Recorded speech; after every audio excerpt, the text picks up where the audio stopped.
Welcome to the Essential Ideas of John Locke. Today, the idea that all people are entitled to equal rights is common, widespread, and so permeates modern culture in Western countries that it's hard to imagine people thinking differently.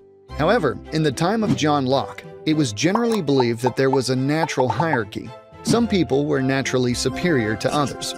Some people were born to rule and others to serve. This was considered the natural order.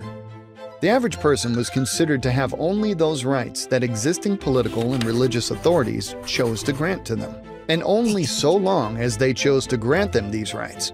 In stark contrast to the dominant view of the time, Locke argued that all people were born with the same moral status. Therefore, no one is naturally born to be a ruler or servant. In other words, no one is born with a natural claim to authority over others.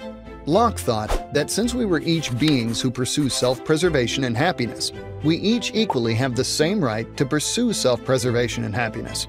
We each are born to a right to do as we see fit with our lives, liberty, and property. Let's use an example to clarify John Locke's radical idea.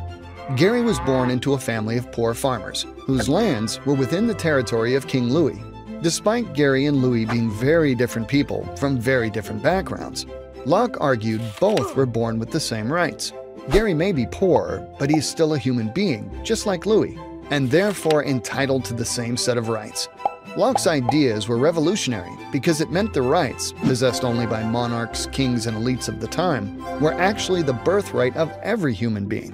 Locke's ideas challenged the status quo of a natural hierarchy and laid the foundation for societies based on equal rights for all people. For more information on John Locke, visit essentialjohnlocke.org. And to learn more about essential scholars, visit essentialscholars.org.